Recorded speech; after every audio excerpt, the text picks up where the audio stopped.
Assalamualaikum warahmatullahi wabarakatuh. Salam sejahtera untuk semua. Jumpa lagi dengan saya, Haris, di channel Misteri Perhal. Kali ini kita akan membahas penyebab kekalahan Patiunus dalam menyerang Portugis di Malaka.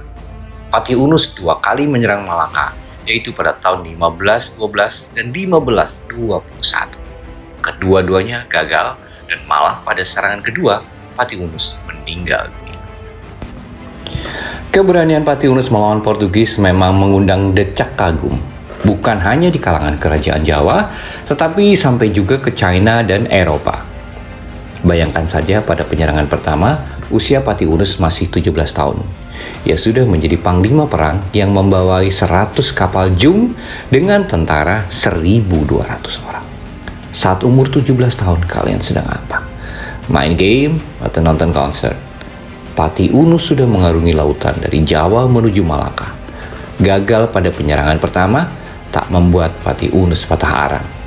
Ia kembali menyerang Malaka pada tahun 1521.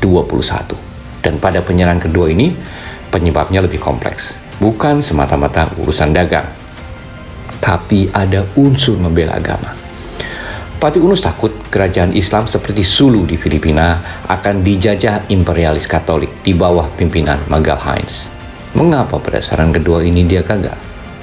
Apa tidak belajar dari penyerangan pertama dulu? Simak sampai tuntas. Oke, sebelum membahas lebih dalam soal kegagalan Patiunus mengalahkan Portugis, kita bahas dulu siapa sebenarnya Patiunus.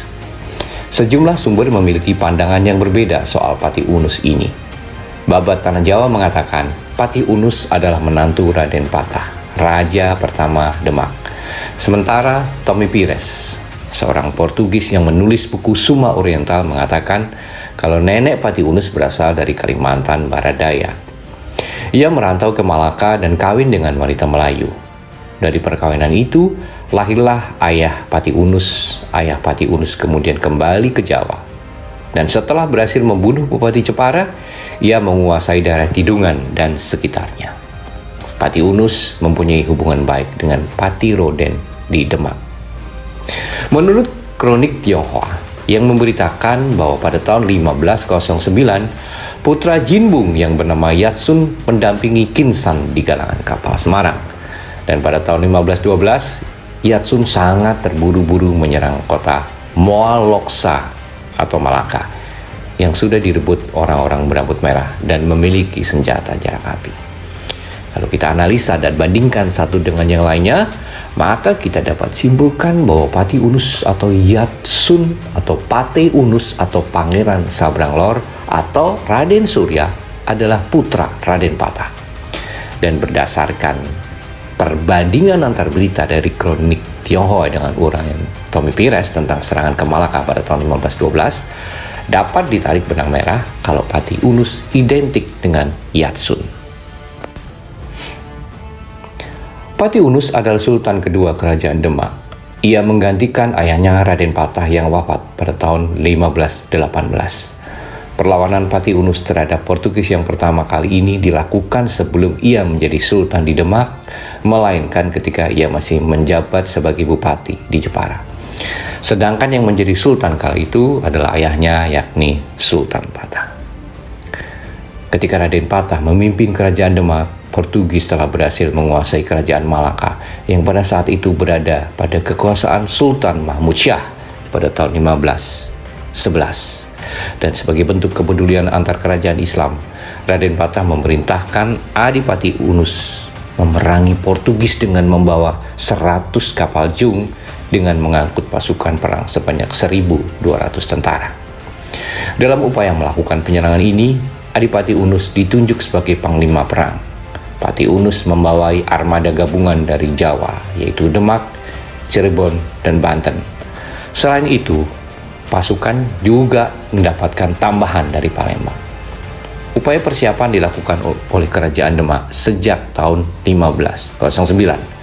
Persiapan terus ditingkatkan apalagi setelah mengetahui kabar telah ditaklukkannya Goa di India pada tahun 1510. Oleh karena itu, Raden Patah memerintahkan Patiunus untuk mendampingi Raden Husain membuat kapal di galangan kapal di Semarang sejak tahun 1509.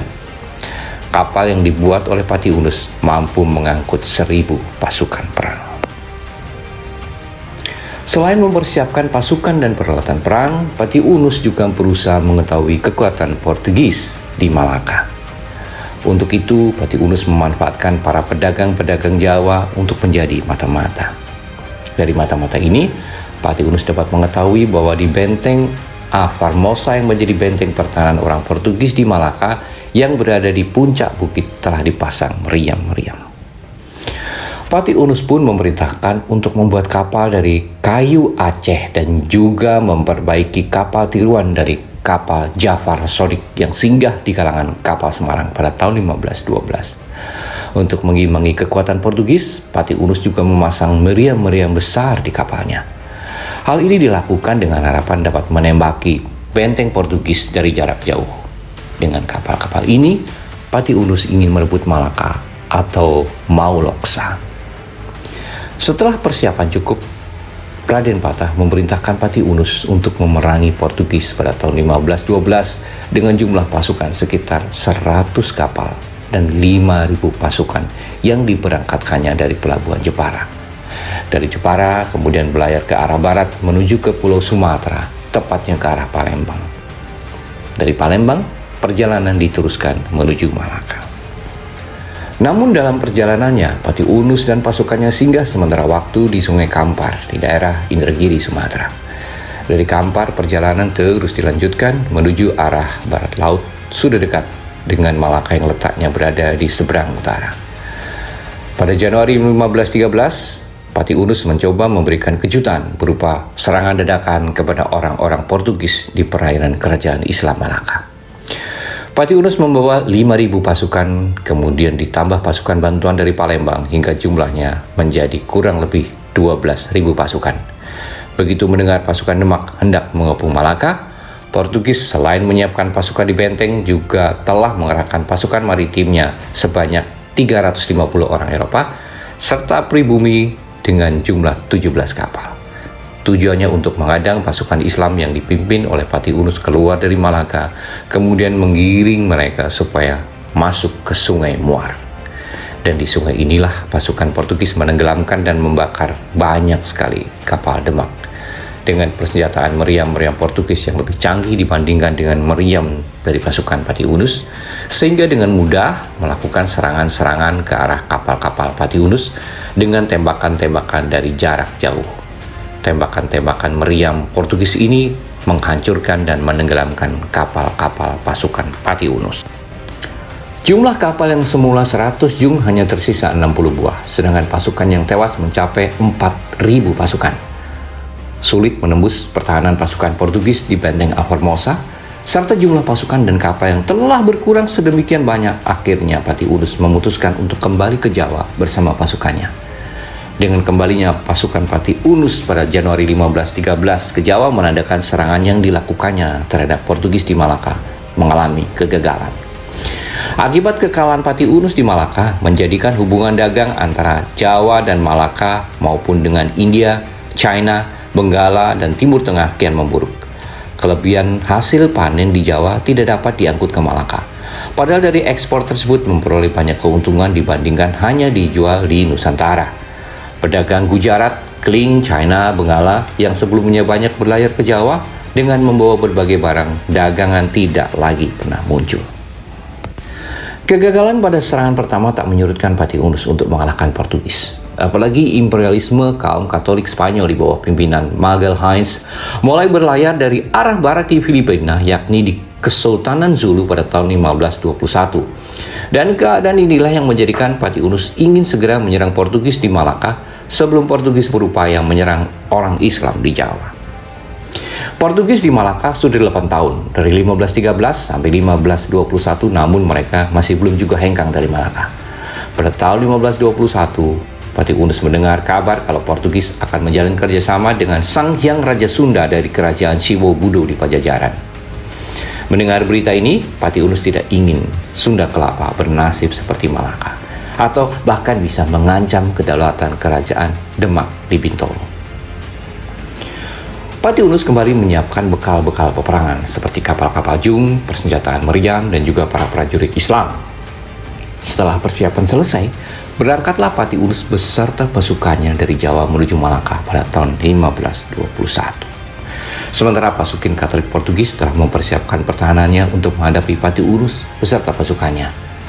Meriam besar dipersiapkan di benteng Formosa sebagai senjata untuk meluncurkan peluru-peluru ke arah pasukan Pati Unus.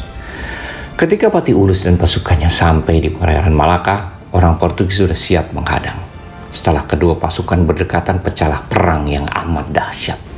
Perang yang menggunakan senjata meriam-meriam canggih dan memiliki ukuran yang cukup besar.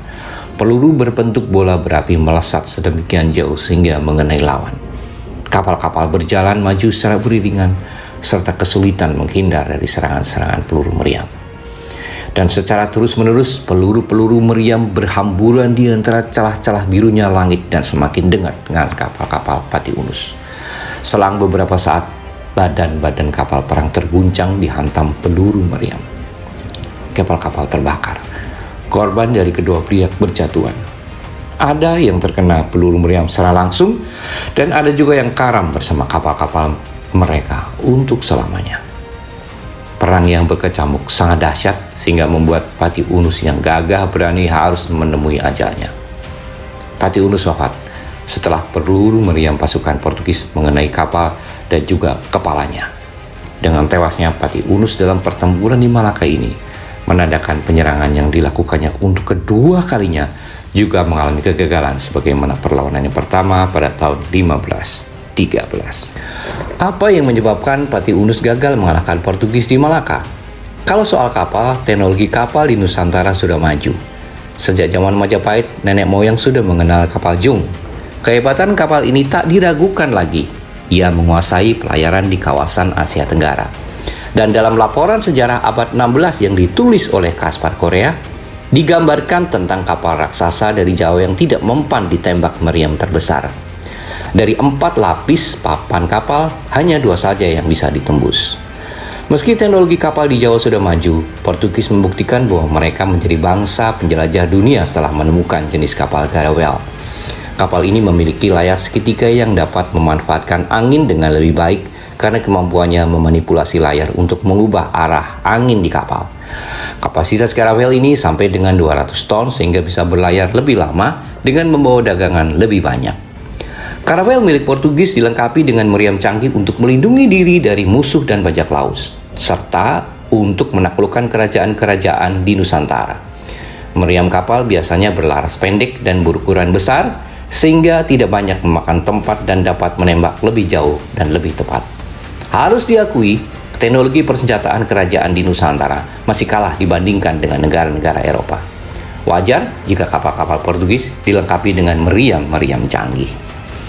Meski Pati Unus juga memasang meriam di kapal-kapal miliknya, tetapi keterbatasan teknologi menjadi hambatan untuk memasang meriam canggih di semua kapalnya seperti yang dilakukan oleh Portugis.